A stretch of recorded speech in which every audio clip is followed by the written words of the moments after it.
Good evening. Welcome to Sunny Irabo Live. Well, tonight I have someone who was my boss, my friend. He was a very creative human being, and he started so many things on NTA network those days. In fact, if you hear of Kokoro at Dawn, you might just be about guess whom I'm referring to.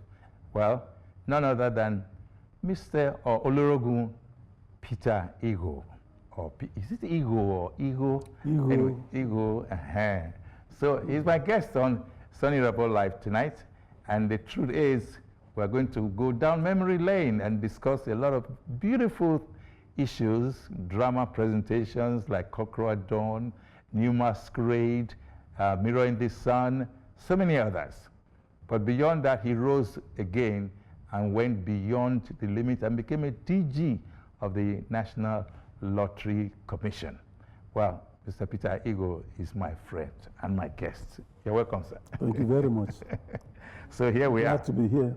Thank you. How do you see the studio, by the way? Beautiful, beautiful. I mean, the ambience is so nice, and I don't know, maybe it's because every time I enter a studio, it's like I'm home. Right. And but this one especially has this ambience that brings out calmness, and then it's a fun studio. Yeah. Thank you. Yeah, I feel good about that. Okay. Yes. Well, tell us about you, Peter Igho, the producer, Peter Igho, the administrator, Peter Igho, the happy-go-lucky guy, the jolly good fellow. Where do you want me to start? I mean, The producer. As the producer, well, of all the accolades, of all the nomenclatures I've had, I think the one that really I like best is that of being a producer. Some say general manager, assistant director, director general. But sometimes the bit about producer is the one that really I don't mind being called. Because truly, growing up in Jos, I was born in Jos. My father was a tin miner. And, but the unique thing about Jos was that there were cinema houses, about 3 cinema houses. Rex Cinema, Kwararafa Cinema, New Era Cinema. And as young boys, we grew up hawking eggs and everything that was in vogue and in season, and ended up in the cinema. And of course, we got a lot of beating for all the large screens. But there were morning films, there were afternoon films, there were night films. Unfortunately, most of the best films were the night films. And I had an elder brother who they say was a bad influence. But for me, I liked him a lot. Alajinara, they called him. So he knew all the good films, all the good there were Indian films then. American films first came. John Westmoreland, Jungle Jim, The Forbidden Land, the Tarzan series, Nayoka and the Tiger Man. Then the Indian films came before the Chinese films came. So we grew up in all that, and my parents beat us, they tried to stop us, but I loved the image. There was no television then, even radio was just a diffusion. So all we had to hang on to our imagination was the cinema. And so that's where I practically grew up in the cinema. And that explains my love for the moving image. It influenced your... Oh, definitely. Okay. Because every time I saw, and even things I did later years in life, when I was in television, and grew up to see and like these dramas of those days, which were Village Master, Samanja, and Masquerade. I loved them, and but they were all studio-based programs. Yes. Village Master from Lagos, and Masquerade from the east, and Samanja from the north, Kaduna, and all that. So we grew up like that. I knew all the actors, I knew all of them, and I loved all of them. It was 1975. In fact, while in secondary school, I was appearing on television in Kaduna. They had a program called In the Mood.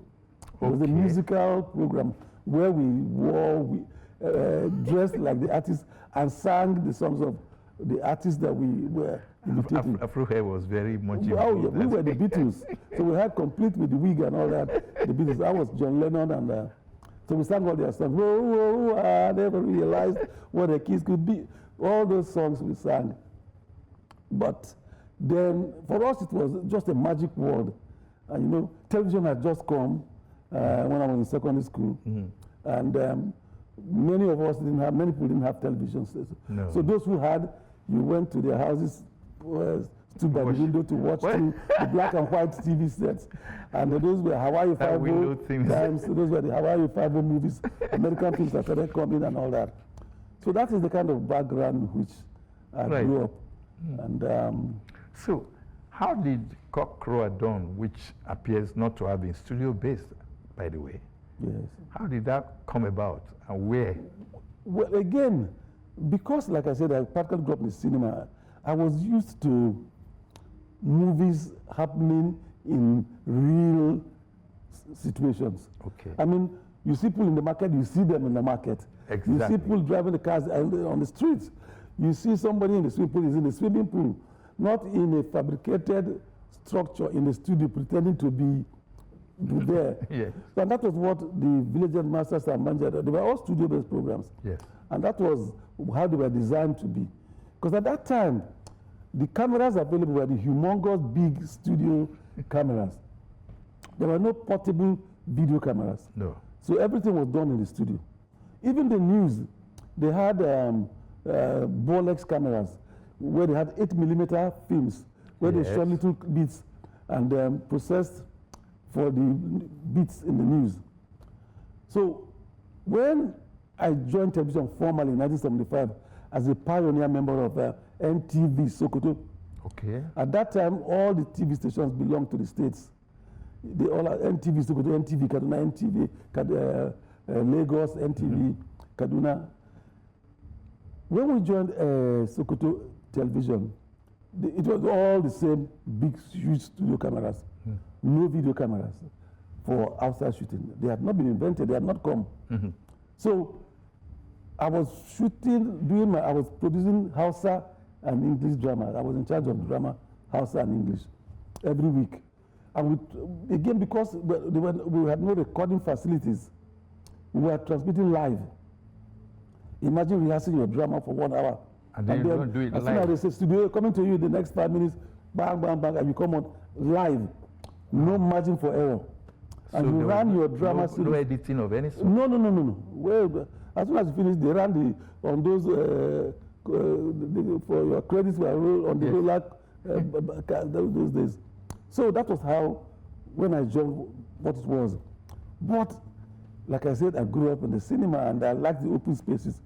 So I would go and borrow the news cameras, go and take a little bit and integrate That's it into... the ENG, right? No, we were not ENG then. Okay. They were the cine cameras. Cine cameras, okay. Films, different from video. Yes, yes. So that's what we shot bit by bit until in 1978, just a year after NTA was born. And all the stations came under one umbrella called the NTA. And NTV Sokoto became NTA Sokoto. And 1978, to showcase the oneness, NTA organized a drama competition among the 12 stations at that time. I wrote, produced, and directed the entry from Sokoto, NTA Sokoto, called Moment of Truth. Moment of Truth, yes, I remember that. And when they were adjudicated, we came first. My production came first. So that was the beginning of things to come. Now, one of the things that made Moment of Truth unique was that in that movie, I had a sequence where one of the lead characters, the lady who had just lost her baby, and was completely broken. And she had many years of childlessness. Then suddenly they discover she's pregnant. And then when she goes for the operation to have the baby, it was done by cesarean. And she's told that there were so many complications that she would never have another child. But then she was happy that she had this one child. But then the night they celebrated this child, big party and all that, the child develops a temperature. And then they call their favorite doctor, the family doctor, who checks the child, says, oh, it's an infection of the umbilical cord, and he administers some antibiotics. The child dies. Oof. Now, how do you showcase the heartbreak of this woman who knows she never will have another child? And at that time, there were no professional actors, so to speak. All the dramas, even in Masquerade, Village, and the rest of them, most of them were staff, like Damijo was the staff, many of them worked the places. You waited for when they were free to bring them in to record. So too, for Moment of Truth. And I noticed at that time that because they were not professional actors, when you came to teary scenes where somebody needed to cry, rather than sympathize with them, they made you laugh. But I was so passionate about this movie. Yeah. I wanted everybody who watched it to cry with that woman when she loses that baby. So I decided to externalize her emotion. Rather than just see her cry, I wanted now to use the elements to showcase the pain in her. So I brought in thunder, lightning, and heavy storm. She just runs into the rain, into the storm, and goes down to the ground and sits down, and you can't tell her tears from the rain falling down. Now, the question was, this is Sokoto, the dry season. Where there was no rain. Dry season and the rest of that stormy season. Where would I put my camera? In the storm? Anyway, there was a storm. But then that's where creativity came in. I got the fire brigade. They came in. I told them, bring your horses. And I told them, this is where I want you to do. This is what I want you to do. And when I gave instructions, run, they faced their pipes up there, and the water came down, and that was my rain. My goodness. I held in with the rubber. That was Hollywood. But people were asking, if you captured this storm, and this woman was in it, and the actors were in it, where were you? How come you were not? Where was the equipment? I said, we're dry here because we're behind. They didn't know how we did it. But that's how we did. This was 1978. Wow. And nobody, no television studio, drama had ventured out of the studio to capture that kind of sequence. Anyway, we won with that drama. But that was the beginning of it. I started moving out of the studio. By 1980, when the then president came up with Operation Feed the Nation. Yes, Obasanjo. The NTA DG himself had also come up with an idea of doing a 1980. That would be Shagari. No, I think it was 79 actually. Okay, yeah. Before we came. Yeah. Shagari came with Green Revolution. Yes. And but just about 79. I started shooting 1980. But we started the discussions after 78, 79. So I was then brought, because I produced the winning entry, to Lagos to now produce this series. That was going to be the first in many ways.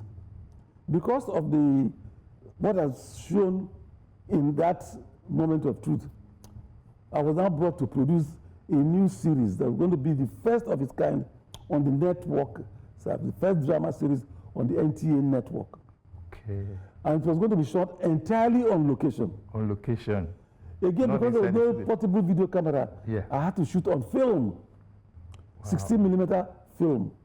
So that meant, because for the 16mm camera, there were no laboratories to process the film, every role I shot had to be sent to London for processing. Wow. And we didn't have monitors to monitor what we were shooting. So I just discussed with the camera. You were just shooting blind. Once my cameraman tells me I'm happy, and I take it. So it's when I finish shooting and I travel to London, sit with the picture editor, that I see what I've shot for the first time. The film having been processed, and I see whatever. Because I didn't want to go back there and find out disappointments, I made sure that every scene I rehearsed them very, very well. No margin for error. No 2 takes or 4 takes, because the film was very expensive. So that was the way we were shooting. Then I finished with the picture editor. Don't forget again, when you are shooting on film, you don't marry the sound there. Yeah. The picture, the camera records the picture, and there's a Bolex recording, like a tape recorder, that records the sound separately. It's when you go for post-production, then you finish with the picture editor who cuts all the pictures together and all that. Then you now call the sound editor who sits with you and now lays the sound onto the film. And the lips must move with the sound. You must be in sync. You must be in sync and all that. Then you put in all your effects, footsteps, down and all that, castles and all that. So it was a very, very tasking. But I was pioneering all this. It was after the first 13 episodes that DG Maduka, great man, now said, look, Peter, first, the cost element is so high. 2, the stress and task on you and your cameraman and your crew is too much. Fortunately, they have just come up with a camera now called the ENG camera. Yeah. It's a video camera called electronic news gathering, meant actually for news gathering. Yes. That were now sent to London with my cameraman to go and see them use that camera. That's how come we saw and now came back with the first video camera to start shooting our drama series on location. So, Cock Crow at Dawn, which caught on so fast and so well. Give us how, because that seems like part of the story. It's part of the story. I would like to, because Bongo Sikwe, Sadiq Daba, may so rest in peace. Yes. Madati, Enioloja. So such powerful names and popular names became so like household names. Let me know, how did you put all of these people together, and what was the adventure you went through? It's, I mean, the backstory to Cock Crow at Dawn is, it's really, maybe someday I'll be able to tell my story, because that itself is more drama than people saw in front of the screen. Wow. And it also epitomizes the kind of sacrifices we as producers make. We make people happy, we make them enjoy, but we never really, they don't really understand the pains that we go through. That you go through before the... I'll give you a quick example. Okay. Before I moved to set to start shooting Cock Crow at Dawn, I had been in Lagos planning it. Because they said, you're going to shoot on location, you're going to shoot and all that. You're going to get a scenic cameraman to handle it and all that. Because you are not now protected by in the studio, you are now exposed to wind and weather, I had to go to Jos to rent houses where I'm going to count my artists and the cameramen and the rest of them. Then I had to hire staff, cooks and drivers and school to drive and all that. Ooh. I was given my check to go and buy my cars. I recall the first 3 cars I bought, they gave me a check for 17,000 naira. I bought 2 station wagons and a saloon, brand new. 17,000 naira, yes. So this was the challenge that we had. We were going to do. So I needed to do all that. Then, but when they took me to Lagos to start making those arrangements, I had left home 6 months before then. The Northwest State government had asked me to, I was training the Northwest State cultural troupe, and we were camped in Argungu, where we were training them and all that. So I've been away from home for many months. When I now went to Lagos to arrange for Cock Crow at Dawn.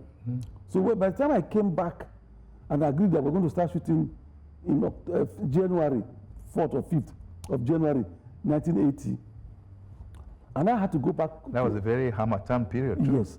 Then I had to go back to Sokoto, where I'd been away from for so many months. I said to my wife, listen, we're going to start this thing, and I have to go around to book all the houses, pay for the houses, arrange for the scripts and all that. And I cannot leave because I've left you alone with the children for too long. So I carried my wife, who was pregnant, and we drove to Kaduna to meet my artist there. From Sokoto? From Sokoto. And I was driving, I didn't have a driver.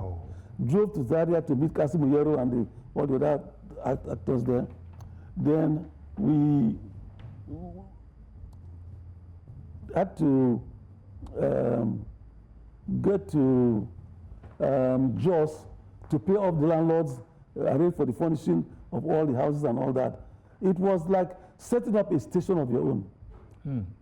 This was another station because I had a production manager, I had to bring it to production manager, location manager and all that. So we did all that, and then I now drove back to take my wife to Sokoto. By the time we got to Sokoto, the general manager, NTA Sokoto, he said, Peter, look, you're not going to go away like that because you always produce our end of the year musical shows. This was December. So you must produce that. But because I'd driven all those places and I was tired, I left the car, which was, thank God, because I then went to the studio to put together, to record the musical. I got back home at about 10 p.m. and my car wasn't there. And so I called the security man and said, what's happened? He said, you were not here. Madam was very sick. Nobody to take her, so she drove herself to the hospital. Oh, my goodness. So I now got a friend who now drove me to the hospital. I got to the hospital, I saw my car there. So I called the people and said, where is the owner of this car? They said, she was rushed to the theater. I said, theater? He said, yes. So I went to find the people in charge, and they told me, sorry, she came, she was bleeding. By the time they took her, and she had lost the baby. Oh, wow. So they had to admit her. Your story is a movie. Yes. So they had to admit her. Now, don't forget, this was now close to the 30th. And I was going to, I told my artists to all report to Jos by the 3rd. And I needed to be there before they came. So I had to go and meet my wife in bed to say, look, my dear, I have to leave you in hospital. Because this program now, NTA, everybody has invested so much in this program. And I have a belief that this program is going to be something really special. And if I don't go now, everything's going to fall apart. So she said, okay, I understand. I said, okay, one of my brothers would ask, okay, please stay with her. So I left her there to go and start Cockroach. So again, that's the kind of, like I said, this sacrifice. But we started exactly on the day we were going to start. We rolled camera and we recorded.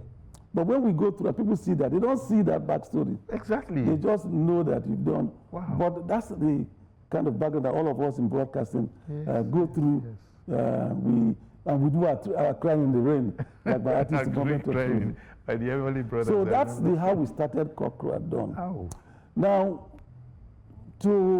another interesting part of it was getting the actors. When I did Moment of Truth, I already had Sadiq Daba, who was the doctor in that Moment of Truth. But I had him as Beatrice, the son of this man, Bello.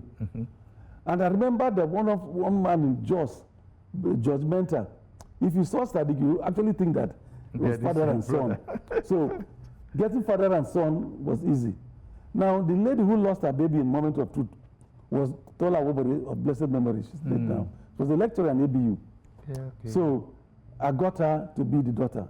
The problem now was their mother, Zemai. I searched far and wide. You know, when I cast, like I said, when I'm putting together things, I know who and where I'm going to get them. But we couldn't get Zemai. I went to Jos, got Sonioti in the University of Jos. He brought all the females in his department. I looked at all of them. None was good enough for me. Description. I would walk into restaurants in Jos and be looking out for who I think would be Zemai, and we never did. Then one day, Sonioti called me and said, look, one of my students that had left, she's in Bakodi, she works there. I think she may walk, just walk. That was Eneo Lodger. Oh my goodness. So we sent the driver immediately to her. They picked her up from school. They brought her from work. They told, so she sent her a note saying, look, Peter Igwe is starting a new drama series. We're all excited by it. But they've started, but they have not done the part of the mother of these children. I have recommended you, drop whatever you're doing and just come. So she dropped what she was doing and walked into, by evening, straight from office, she walked into my room and I was sitting there. And as she walked out, I said, oh my God, she's too young. She won't do. And she was so disappointed. She just flopped into a chair, almost in tears. And I said, okay, I'm sorry. I shouldn't have been so blunt. So I called the makeup person. I said, go and make her up. She's too pretty. She's too young. Because in actual fact, she's younger than the two children. Oh my goodness. In real life. She's younger than Larry, she's younger than Beatrice, and all that. So they made her up. She padded herself up. I still wasn't satisfied. I said, okay, don't worry. Go and sleep. We'll do some test run tomorrow. So we moved to set, gave her script, and then when I said action, and she got up to run into the house, she didn't say a word, just got up to run into the house. They told her somebody was dying, so she got up. The moment she started running, I said, I found Zemai. That's how we found her. So that was, I got the father, I got the two children before I got the mother. And when you see them, because she played her part so well, and the other two played their part so well, you know, I would believe that the children were actually older than their mother. Oh my goodness. You know. Well, this is one story that, as I said before, can actually naturally go into a movie, story. So we'll take a short break, and when we get back, we'll now find out who the man, the jolly good fellow Peter Igwe really was, and still is. We'll be right back after the break.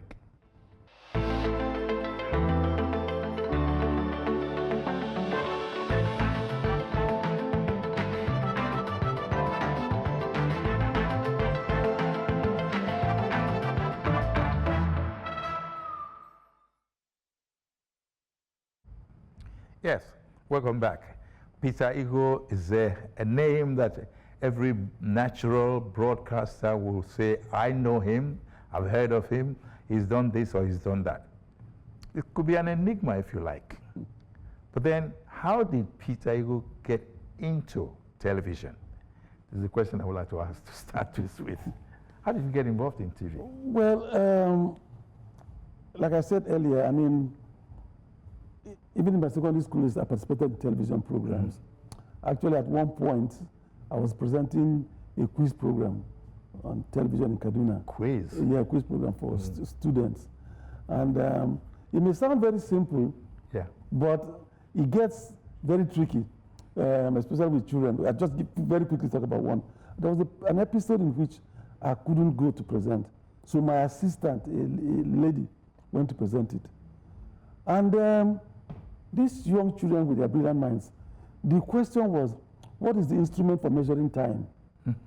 And in her paper, what she had is clock. The young boy says chronometer. The girl said wrong. Ooh. We couldn't really hear the end of it. Chronometer is actually the scientific word for the instrument for measuring time. The little child knew. But the girl, because the answer on the book paper was said wrong, and that was a tricky kind of thing. So I had a stint of that. But when I left university and I was posted to Northwest State as an education officer, I was posted to Bida. Bida, the present day Niger State. Yes. But while there, I noticed that my students were all very restless. They were all mature students, some of them wives and co, but who had just come to learn to be teachers. So every other day they will have dodged to go home and all that. So one day I went to the principal and said, listen, can I do something to capture the attention of these children? I don't like the idea that, he said, whatever you can do. We've tried our best, and I said, okay, it's fine. So I sat down and I called them. One day I called them and I said, listen, is there a drummer amongst you? They said, oh, the son of the most famous drummer is in that class. So I said, okay. They call them the Angeles drums. There are about 7 drums. And there are experts, there are special people who play them. And the son was in my class. And they said he too could play with them. I said, okay, can you get a set for us?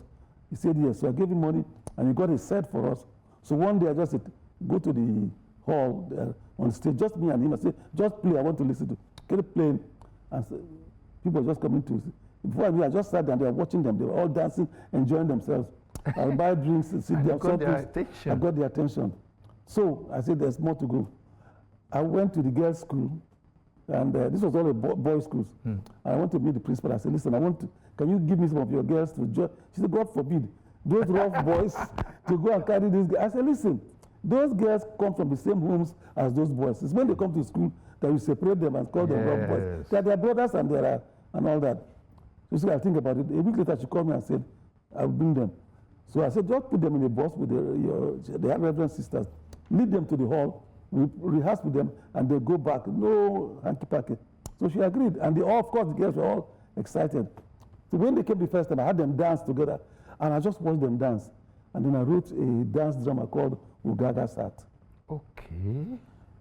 We rehearsed and rehearsed. I brought so many things. I would just watch them. And from among the characters, there were, when I wanted the lead dancer, there were 2 people who nobody could distinguish from. Each time they both got on the stage, you couldn't tell who was the better dancer. So, and I had a sequence where one of them, it was this child had to go through the evil forest to go to a destination.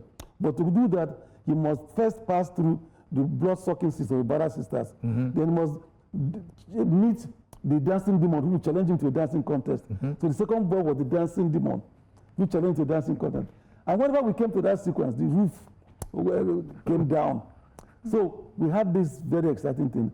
When we performed it, the principal was amazed. You mean this kind of thing is possible? You got the best out of those kids. Then the other schools wanted to watch. We performed for the entire school. Then they said the people in town, because I was using music and dance for the whole program. They said, a non-Nupe person using our songs and our dances and all that, like this entertainment. So the news went around. The principal said, you must tour the state with it. Wow. So we got up buses and things. We toured. We got to Kaduna. It was recorded. Then we got to Gusau. By the time we were in Gusau, they said the governor had heard about it, and we had to do a command performance for the governor. When we performed for him, he said, this is what Northwest is going to enter for the 1974 Festival of Arts and Culture. So I led the team to Lagos again for the Festival of Arts and Culture. Out of the 12 states, 3 were the winners. We were one of the 3 winning states. So my first triumph was on stage with that dance drama. And so that got you in gradually dovetailing into TV? Not immediately. Okay. This happened, the Festival of Arts and Culture was 1974. Yes. So after that now, NTA was going to now start their own television in 1975. Yes. So I said, that's where I want to go. Because don't forget, I grew up in the cinema in Jos. And for me, the moving image, this was what I wanted to be. But my brothers who had accompanied me to the festival in Lagos, because they gave me a lot of money. Everyone was so happy with what I was doing. They gave me so much money to buy new costumes, new attires, new instruments, new all that. So my brothers would come to my room and money was lying all over the place. And they wanted it to continue. They said, no, stay in culture. There's more money there. And I said, no, I want to go to television. The thing became so serious, my father had to intervene.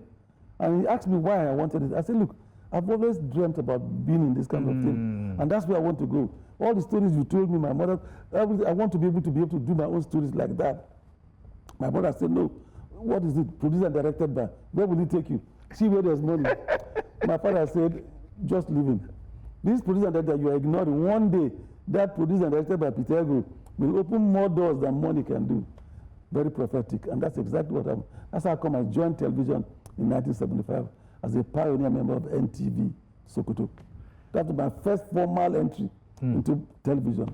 You know, look at certain things, looking at the way you've spoken, naturally you were a child of destiny for the whole country. That's who we were. And secondly, there was something that came naturally to you, telling a story and putting it into pictures. Yes. The English would say picturesque value came out of it. Now, I see you, and I'm wondering, Nollywood just came. I saw you behind the scenes, so to speak. You were so quiet. Why were you not so solidly in front, like you were in theater, in drama, and TV, but Nollywood, you did not play that focal role? Not quite. Primary, yeah. Not quite. Okay. Because if you followed the trend of what was happening, even in Nollywood, yeah, I had over 4 lifetime achievement awards given by Nollywood. Okay. As being the precursors, the people who pioneers who started the moving image television drama that led to what Nollywood became. Okay. And most of the awards I got were as the people who opened the doors for many of them. Almost many of the Nollywood actors came from under our tutelage. All of them, yes. So every one of them, from Amaka, Igwe, Mofe, Damijo, all of them came through what we did from the NTA. Yeah. So we provided, and don't forget, the first Nollywood movie, which they call, I think they say is Living in Bondage. Yes, that's right, yes. I told you, when years later, when I finished Kokoro and I was made general manager and I was now in charge of network programs, we now decided that the local, our very popular, lovable program, Masquerade, Village Master, Stamanja, we should make them network programs. Because I was in charge of network. So we decided to bring them onto the network. And that's how come we now had new Village Master, new Samanja, new Masquerade on the network. Okay. Again, because of my love for the location base, I rented a camp for Village Master in Badagry. And we now incorporated a lot of exteriors, rather than just the studio, this is Amebo's bar, this is no. We now the living life inside an actual or village and all that. Same with Village Masquerade, the new Masquerade. We brought in nuances that they lived the proper life, not just in those little boxes, but in actual life out there. There were so many, such powerful names that came out of those creations. Chika Opala, the Masquerade, the late Akbeno, Christiesi, who was also a musician. Then you now look at Fusha Adeolu of Village Headmaster, Yes. Ted Mukoro. Such powerful names, such household names. Of course, our Sadiq Daba. Yes. You know. Yeah. And that's the beauty of it. For we, the producers, who come up with ideas that are translated to scripts that are now acted by characters who now become big names. The joy we get is knowing that these people are loved and adored. True. I had a sequence where we were shooting Cockroach very quickly. We were shooting on location in Jos, and a bus of students, they were passing by, they saw NTA Cockroach, they all came out. Some ran to Sadiq, some ran to Larry, some ran to Zemaye. Nobody came to me. Because they didn't know who you were. So they went around signing autographs for them. And then one of the students now asked, where is the producer? So they pointed me out. And I said, thank God, I've been recognized at last. And then she walked up to me and said, sir, let me ask you one question. I said, please go ahead. He said, are you not jealous? That all these people, they love them and knows them, but nobody knows you. I said, no. On the contrary, I derive a lot of joy that the characters I created are loved. That means my job, my work is good. Do you see visuals in your head? Do you see pictures in your head when you are creating those characters? So many things happen to, you know. I have a very vivid imagination that sometimes I'm sitting down in a place, the music and the people are, so much is happening, but my head is in turmoil. I'm visualizing so many things, and it's difficult to describe. You know, sometimes you think you're going crazy, and that's why we see many people who knew me younger, even now they see me. Every time you see me, I have a notebook in my hand, and or I have a book. I'm reading a book. Even from secondary school days, I used to be very, very shy, and I didn't know how to do small talk.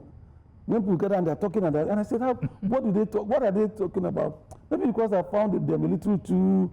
I didn't understand then, but I just wasn't good. I thought I was too shy to join. So I was always reading. So very precocious and all that. Yeah. But because again, so many ideas come to me at the same time. So I have over almost 500 such notebooks of possibilities. I call them possibilities. As soon as the ideas come to me, I just write them as a possibility and I keep it. But what if you were not given a chance, or if you had ideas that you wanted to, you know, bring to the fore, and then maybe management will not say, oh, no, we don't have the money for that, or we can't afford it, or no, your mind is too adventurous. Yeah. How did you feel on those disappointing moments? No, I never had any such disappointing moments, which is one of the things. And now, when they ask me to compare then and now, one of the things I hold against now, the fact being, I was lucky because thank you. Again, television is not a one-man thing. Yeah. Television is something that you cannot, maybe radio, you can sit down in the studio, just you and your microphone and all that. But even there, you still need the engineers and all that. But for television, you need the cameraman, you need all the various people to work together to put a program. So I was lucky. Again, maybe because I was also blessed with the knowledge to know how to select a good team. So having a good team working with you as a crew, having a good team working with you as artists is very, very important. Because that makes the difference between good and best. And so I always take my time in selecting a team. And I must say that I've been blessed that all the teams I support, again, because I lead by example. I don't just say, look, go and do this and I go and sleep. No. I'm the first to wake up, I'm the last to go to bed. I show by example. When I say take a break, most of the time they're all taking the break, look, they are sleeping. When we walk too long, I'm alone with the cameraman working until the next artist will wake him up and come back. We can work like that. So my driver, people knew both of us as that. But apart from that also, I've been lucky to have good bosses. In NTA Sokoto, when we started, who understood what creativity can be. It sounds like madness. So when I said I want this, they tell me, they don't just say, look, we don't have the money. Even, again, I didn't make unnecessary demands. When, for example, I started the drama, Hausa drama, and English drama, there are times in a scene we needed food for the artists that would eat. They say, okay, just make believe you're eating. I said, no, you don't make believe. I call my wife, I said, is my lunch ready? She said, yes, please send it to me. And I use it on set. We want to build a set, even in the studio, and there are no curtains. I don't go and say, you must give me money to buy sets. I go to my house, remove my curtains, and come and pick them. So my bosses saw me doing that. So whenever I said, I need this, they just say, look, go to accounts and collect the money. So I had this, Adema Ogi, Kere Ahmed, Dele Angulu, Joseph Angulu, all my bosses in Sokoto, and then coming to the headquarters, Dr. Ezokoli, Engineer Maduka, and all that. Somehow I was able to create confidence that I knew what I wanted. Yes. And because of that, and your work also showed it. So, of course. So, and that's what I tell many producers. I said, many times, one of you sit down and say, well, I've told them what I want. If they don't bring money, let them go to hell. I said, no. When we're going to do AM Express, for example, Bamboo said, I'm tired of Cockroach. I'm tired of, give me something new. I said, okay, fine. So I sat down with my team, and we came up with AM Express. When we said, give us money to start, he said, no, sorry, there's no money. And so my staff said, look, let's forget it. Since they don't have money, I said, no. I believe in this, and I put energy into it. One way or the other, I must make it work. And that's how it came on air. I always say, even some of my artists, like Bello, even in Cockroach, done. When we're going to start this, asked me how much money are you going to pay. It was so miserly, about 100 naira or 200 naira at that time. And he said, no, no, no. I said, listen, I believe this program is going to be a success. At the end of the day, you will be somebody different. That money will be, what you're asking for will be nothing. And truly, when the program became a success, I met UBA, and I said, this man will go to hire poultry farms to shoot his sequences. Why don't you give him money to set up his own poultry farm? And the UBA did. Can you please hum that song? Cockroach, honestly, we were just talking about it. Will you ever make it? Will you ever hear the sound of the cockroach at dawn? 1, 2, 3, 4, 5, 6 bosses every day with nothing left at the end of each pay. The rentals he must pay. How much to pay? He often has no say. Will he ever get there? Will he ever make it? Will you ever hear the sound of the cockroach at dawn? And we've been asking that question since. And even today in our life, we ask ourselves, we've been struggling and struggling. Will we get there? Will we make it? I am a quintessential optimist. I believe that we'll get there. Determined we will get there, where there's love for all to share. Someday the clouds will disappear, and there will be sunshine, where the traffic never jams. Don't cost much to buy some yams, and the neighbors will say hello. And we'll strive to pull you up from down below. And you can even hear the sound of the cockroach at dawn. Now, before we go, I would like you to look at then, I'd like to read that unfolded.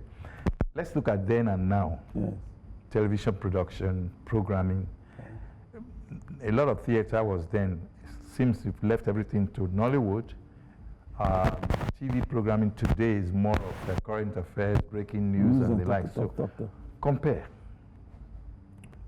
Well, again, I don't criticize unnecessarily. But one of the things that has damaged, because we got to the point where we said we reached the height of NTA's creative genius. After a while, we said we went on the down slope. But that started happening when all of a sudden, a young producer will come with an idea and go to his boss. You can have this wonderful idea, and they say, sorry, we don't have the money. Go and get a sponsor. So the producer, who is not a commercial person, his own is just a creative mind, he has to now go and look for sponsorship to be able to bring his program. That will negate the effort you put into production. So I keep saying that in every station, there are thousands of Peter Igos out there, Jimmy artists, great minds out there. But I'm not given the opportunity to shine. I was lucky. I had people who understood me and gave me the opportunities. So many now have been, in fact, I believe now that where our young children are coming up with all the facilities they have at their disposal, the internet, the new technology and all that, there are great minds out there. But are we giving the opportunities? Are we allowing them to shine? Are we opening the doors for them? Are we not allowing jealousies? Actually, what you're saying now shows in the snippets. All those, what do you call them, snippets of drama that you see like 2 minutes? Yes, little clips that we do. Clips, yes. So, so I believe that there are thousands of more Peter Igos out there undiscovered because they don't give them the opportunities. So I always tell my people, when they say, oh, our time was better, I say, no. Well, our time was, we had our own time. And in our own time, there were no challenges. The closest we came to being spoiled as a young boy or girl was, there was no television, there was nothing. You had to go to a cinema house. But now these children with the phones in their hands can solve everything that you have never dreamed of. So they are bombarded with too many negatives that even you have not known. So we must give them the chance. Our future is in the hands of these young people. I believe that we can do it for them if we give them the opportunities to rise. Short break, be right back.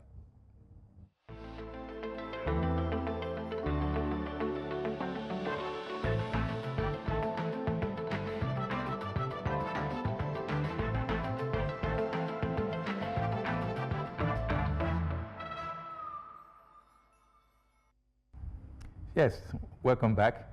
I had 2 short breaks. Well, see, there's never a dull moment with Peter Igho. And honestly, just before we go, there are things I would need you to look at.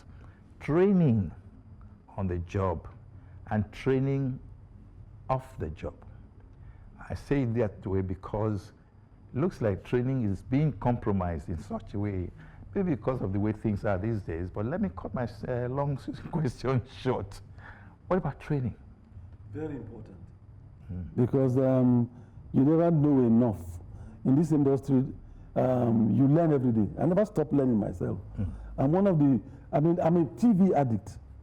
Whenever I travel, if there's no TV in the room in which I am, I don't sleep there. If it's in the sitting room, I sleep on the chair watching TV. I'm a TV addict. And I learn every day. I watch and I look at what is happening, the technology, the nuances, the angles of stories, the themes, and all that. So I'm a TV addict. So training is important. But having said that, a lot of the training, unfortunately, are all theoretical. And in our business of broadcasting, especially television and radio, a lot of it is hands-on. Yes. Again, because next time you go out to train in where everything is working perfectly, then you come back to where half the time, 50% of the items are not working. So experience now begins to hands-on. And that's where I never went to, apart when I left university, I went straight, like I said, teaching and then straight into broadcasting. What did you study? I studied English. Major, theater as minor with history in the University of Ibadan. Okay. So for me, it is the experience, like I saw growing up in that cinema as major training, learning to appreciate the moving image, how to use pictures to tell a story and all that. I learned that from that early age. Then of course, I set myself to begin to grow, doing the job hands-on. So training is important. Let them know what is new, what is in NTA, the blue box technique, when you make images disappear using the green box or the blue and all that. We sat in the OB van, tinker with it and taught ourselves to do it and wrote plays using them. Nobody taught us. So it's important. Training is important. To make things expect, but these days technology is growing every day and changing. So we must adapt. We must adapt. You know why I was laughing? Yes. Because when Sonny Rabowa live was on AIT, so we had Professor Jerry Ghana. He wore the color that was in sync with the background. He disappeared. Yes. He said, "Where's my head?" That's the blue box technique. He had only his head. He said, "Where's my body?" Exactly. So we learned that and used it to effect, and we had an actor dressed up in that and working as an invisible man to carry out some mischief. So that's how we grew up practically learning. But these days, fortunately, there are professionals like us who are out there going around from school to school, sharing our experience so that they learn from us. We grow up together. We learn the new technology they're using, and and grow from there. I have 1 minute to go, but I just quickly, 2 things I need from you very quickly.